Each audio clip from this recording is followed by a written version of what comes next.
आज मैं आपको सुनाने जा रही हूँ हमारे प्रिय विघ्नहर्ता भगवान गणेश जी के जन्म की पावन कथा। ये कथा है गणेश के दिव्य अवतरण की, जो कैलाश पर्वत पर घटित हुई थी। वहाँ भगवान शिव और माता पार्वती निवास करते थे। एक दिन माता पार्वती स्नान करने जा रही थीं। उन्होंने अपने शरीर पर लगाए हुए उपटन से एक सुंदर बालक की रचना की। अपने स्नेह और शक्ति से उन्होंने उसमें प्राण फूंक दिए। वो बालक जीवित हो उठा। माता ने उसे स्नेह से देखा और कहा, बेटा, जब तक मैं स्नान कर रही हूँ तुम द्वार पर पहरा देना। बिना मेरी आज्ञा के किसी को अंदर मत आने देना। बालक ने विनम्रता से सिर झुकाकर आज्ञा स्वीकार की। कुछ समय बाद भगवान शिव वहां आए और भीतर जाने लगे, किंतु बालक ने उन्हें रोक दिया। उसने कहा, माता की आज्ञा है, बिना अनुमति कोई अंदर नहीं जा सकता। भगवान शिव ने समझाया, मैं इस धाम का स्वामी हूँ। परंतु बालक अपनी माता की आज्ञा पर अडिग रहा। ये देखकर शिवजी क्रोधित हो उठे। देवताओं और गणों ने भी बालक को समझाने की कोशिश की, पर वो नहीं माना। अंततः क्रोध में आकर भगवान शिव ने अपने त्रिशूल से उस बालक का सिर धड़ से अलग कर दिया। जब माता पार्वती बाहर आईं और अपने पुत्र को इस अवस्था में देखा तो वे शोक और क्रोध से भर उठीं। उनका रौद्र रूप देखकर संपूर्ण सृष्टि कांप उठी। उन्होंने संकल्प लिया कि यदि उनके पुत्र को जीवित नहीं किया गया तो वे सृष्टि का संहार कर देंगे। तब भगवान शिव ने तुरंत अपने गणों को आदेश दिया, उत्तर दिशा में जाओ और जो भी पहला जीव दिखाई दे उसका सिर लेके आओ। गणों को एक हाथी का शिशु मिला, वे उसका सिर ले आए। भगवान शिव ने उस हाथी का सिर बालक के धड़ पर स्थापित किया और उसे पुनः जीवन प्रदान किया। माता पार्वती का हृदय प्रसन्नता से भर गया। तब भगवान शिव ने घोषणा की कि आज से ये बालक गणों का ईश्वर होगा। इसका नाम गणेश होगा और किसी भी शुभ कार्य से पहले इसकी पूजा की जाएगी। इस प्रकार भगवान गणेश प्रथम पूज्य और विघ्नहर्ता कहलाए।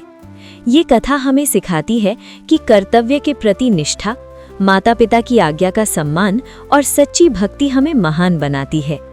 गणपति बप्पा मोरया। प्रणाम। आज मैं आपको सुनाने जा रही हूँ हमारे प्रिय विघ्नहर्ता भगवान गणेश जी के जन्म की पावन कथा। ये कथा है गणेश के दिव्य अवतरण की, जो कैलाश पर्वत पर घटित हुई थी। वहाँ भगवान शिव और माता पार्वती निवास करते थे। एक दिन माता पार्वती स्नान करने जा रही थीं। उन्होंने अपने शरीर पर लगाए हुए उपटन से एक सुंदर बालक की रचना की। अपने स्नेह और शक्ति से उन्होंने उसमें प्राण फूंक दिए। वो बालक जीवित हो उठा। माता ने उसे स्नेह से देखा और कहा, बेटा, जब तक मैं स्नान कर रही हूँ तुम द्वार पर पहरा देना। बिना मेरी आज्ञा के किसी को अंदर मत आने देना। बालक ने विनम्रता से सिर झुकाकर आज्ञा स्वीकार की। कुछ समय बाद भगवान शिव वहां आए और भीतर जाने लगे, किंतु बालक ने उन्हें रोक दिया। उसने कहा, माता की आज्ञा है, बिना अनुमति कोई अंदर नहीं जा सकता। भगवान शिव ने समझाया, मैं इस धाम का स्वामी हूँ। परंतु बालक अपनी माता की आज्ञा पर अडिग रहा। ये देखकर शिवजी क्रोधित हो उठे। देवताओं और गणों ने भी बालक को समझाने की कोशिश की, पर वो नहीं माना। अंततः क्रोध में आकर भगवान शिव ने अपने त्रिशूल से उस बालक का सिर धड़ से अलग कर दिया। जब माता पार्वती बाहर आईं और अपने पुत्र को इस अवस्था में देखा तो वे शोक और क्रोध से भर उठीं। उनका रौद्र रूप देखकर संपूर्ण सृष्टि कांप उठी। उन्होंने संकल्प लिया कि यदि उनके पुत्र को जीवित नहीं किया गया तो वे सृष्टि का संहार कर देंगे। तब भगवान शिव ने तुरंत अपने गणों को आदेश दिया, उत्तर दिशा में जाओ और जो भी पहला जीव दिखाई दे उसका सिर लेके आओ। गणों को एक हाथी का शिशु मिला, वे उसका सिर ले आए। भगवान शिव ने उस हाथी का सिर बालक के धड़ पर स्थापित किया और उसे पुनः जीवन प्रदान किया। माता पार्वती का हृदय प्रसन्नता से भर गया।